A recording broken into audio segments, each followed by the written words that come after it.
Začít investovat od nuly a zajistit si tak na důchod je mnohem jednodušší, než se může zdát. V tomto videu vám ukážu, jak na to, jak si vytvořit investiční portfolio pomocí strategie tak jednoduché, že ji někteří říkají líné portfolio. První věc, kterou musíte před investováním vědět, je, že samotné spoření vás nespasí. Mít peníze v bance nám dává falešný pocit bezpečí. Jasně, jsou tam, ale jejich hodnota je každým rokem nižší. Ne proto, že byste dělali něco špatně, ale kvůli inflaci. Inflace je tichý nepřítel, který způsobuje, že vše zdražuje, zatímco váš účet zůstává stejný. Je to důvod, proč dříve stálo pivo 30 korun a teď vám klidně naúčtují 60 a víc. A pokud nic neuděláte a své úspory prostě necháte uložené v bance, tyto peníze se postupně rozplynou, aniž byste si toho všimli. A tady přichází na řadu investování. Když investujete, peníze už nejsou jen číslem na vašem účtě. Stávají se něčím, co má hodnotu samo o sobě, podílí ve firmách v rostoucích ekonomikách. A navíc, pokud jste trpěliví, začne se dít něco kouzelného, složené úročení. Právě složený úrok je to, co způsobuje, že vaše zisky generují nové zisky. Není to příslib rychlého zbohatnutí, ale růstu, pokud si dokážete počkat. Není to ale žádná kouzelná hůlka, která nasoví peníze jen tak. Za chvíli vám ukážu příklad, abyste viděli, jak může být čas vaším spojencem. Ale jak toho dosáhnout, aniž by nám to příliš komplikovalo život a museli bychom denně sledovat grafy? Nejlepší volbou jsou určitě ETF, tedy fondy, které jednoduše kopírují určitý index. Například index S&P 500, který zahrnuje 500 největších společností ve Spojených státech.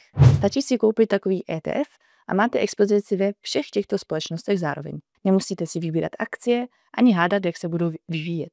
A co je nejlepší? Pokud zítra do indexu vstoupí nová společnost, váš ETF se sám přizpůsobí. Vy nemusíte hnout ani prstem. Právě proto se tomu říká pasivní investování. Jenom odvedete svou část práce a zbytek necháte na systému. Mnoho lidí to však stále neví a důvěřuje své bance. Ta jim doporučí stabilní fond, prodají ho jako tu nejbezpečnější možnost, ale už jim neřekne, že platí velmi vysoké poplatky za něco, co by si mohli pořídit sami a mnohem levněji. A ne, nepotřebujete k tomu magisterský titul, obchodovat na burze ani neustále sledovat ekonomické zprávy. Potřebujete jen jednoduchou, diverzifikovanou strategii a především čas. Protože v tomto případě je čas nejlepším spojencem. Dobře, řekli jsme si, proč má investování smysl. Ale to, co teď následuje, může skutečně změnit váš pohled na svět investování. Zjistíte totiž, jak důležitou roli hrálo složené úročení v tom, že se Warren Buffett stal jedním z nejlepších investorů v historii. A pochopíte tak, jak vám vaše investiční portfolio pomůže zajistit budoucnost. Ne z doslechů nebo podle toho, co vám se líbí nějaký obchodní guru, ale na základě reálných čísel a skutečných příkladů, které vám tady ukážu. Složené úročení se sice velmi snadno vysvětluje, ale za krátké období je velmi těžké ho pozorovat. Na začátku se totiž zdá, že se nic neděje. Investujete, uplyne rok, podíváte se na svůj účet a říkáte si, kolik povyku jen kvůli tomuhle.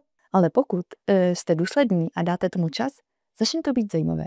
Složené úročení v podstatě znamená, že vaše zisky začnou generovat zisky. Vezměme si jednoduchý příklad. Pokud investujete 25 000 korun a vyděláte 10%, dostanete částku 27 500. Následující rok se těchto 10% již nevztahuje na původních 25 000 korun, ale na 27 500 korun. A další rok pak na asi 30 000 korun. A tak dále. Neroste jen to, čím přispíváte, ale i to, co už vyrostlo.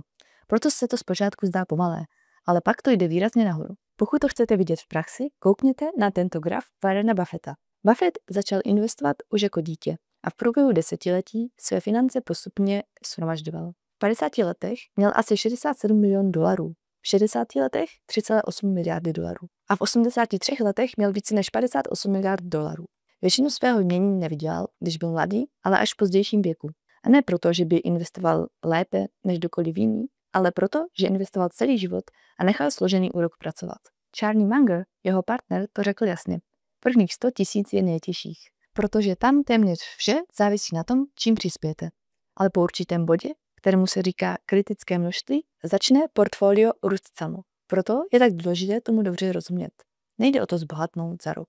Jde o to vybudovat něco, co poroste, aniž byste se museli tomu věnovat celé dny. Přestat se hodně za peníze a zařídit, aby za vámi začaly přicházet sami.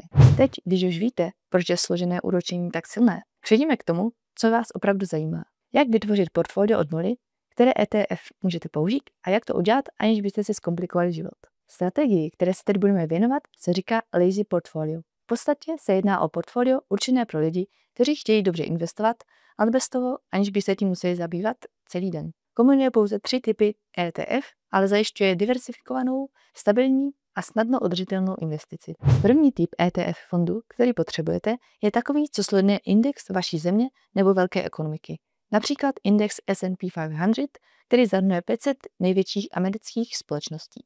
Dobrým příkladem je iShares S&P 500 ESG, který kopíruje tento index a zároveň vylučuje společnosti, které nesplňují sociální nebo environmentální kritéria. Jinými slovy, investujete do velkých společností, jako jsou Apple, Microsoft nebo Google a tak dále, ale s etičtějším přístupem. Druhý ETF by měl být globální, abyste nebyli závislí pouze na jedné zemi. Můžete vybírat fondy, které zahrnují Evropu, Asii, rozvíjející se trhy, nebo takové, které přímo zahrnují ekonomiky z celého světa. Existují i možnosti, které vylučují Spojené státy, pokud jste tuto část již pokryli předchozím ETF. Jako příklad můžeme uvést iShares MSCI Emerging Markets, který investuje do předních společností v rozvíjejících se zemích, jako je Hongkong, Tchaj-wan a Indie. Třetí ETF je globální dluhopisový fond. Ten je nejstabilnější složkou vašeho portfolia. Dluhopisy jsou v podstatě půjčky, které poskytujete vládám nebo společnostem výměnou za úrok. Nerostou tolik jako akcie, ale jsou mnohem stabilnější. Příkladem je ETF iShares Global Government Bond, který zahrnuje vládní dluhopisy z různých zemí světa. S těmito 3 ETF získáte vše podstatné. Akcie ve vaší zemi nebo ve velké ekonomice, mezinárodní expozici vůči ekonomikám mimo USA a stabilnější a předvídatelnější část v podobě dluhopisů. A kde tyto ETF získat? Můžete využít brokera, jako je XTB, kde prostřednictvím jejich platformy můžete vyhledat ETF, které jsem zmínila. Vytvoříte si účet, vložíte peníze, které chcete investovat a přijdete na záložku ETF. Tam můžete vyhledávat přímo podle názvu. Při vyhodnocování výsledku sledujte 2 věci. Ukazatel TER nebo Total Expense Ratio, který zahrnuje poplatky účtované fondem. Čím nižší, tím lepší. A historickou výkonnost. Samozřejmě berte v potaz, že minulost nic nezaručuje, ale pomůže vám pochopit, co můžete očekávat v dlouhodobém horizontu. A teď poslední tip. Jak upravit poměr jednotlivých fondů podle vašeho věku, takzvané pravidlo 100. Váš věk odečtěte od 100 a dostanete procento, které byste měli mít v akcích. A zbytek vložíte do dluhopisů. Například, pokud je vám 30 let, 70% vložíte do akcí, 30% do dluhopisů. Pokud je vám 60 let, bude to naopak. Tímto způsobem přizpůsobíte své portfolio riziku, které můžete podstoupit podle životní etapy, ve které se teď nacházíte. To hlavní však je mít strategii. To je opravdu klíčové, protože nechat své peníze ležet bokem a čekat na ideální okamžik nikdy nefunguje. Při investování nejde o to, abyste se trefili přesně na den, ale o to, abyste vydrželi dostatečně dlouho. A pokud to děláte dobře hned od začátku, i když postupně, vaše portfolio udělá práci za vás. A pokud vás zajímají akcie, tady je video představující akcie s největším potenciálem v tomto roce.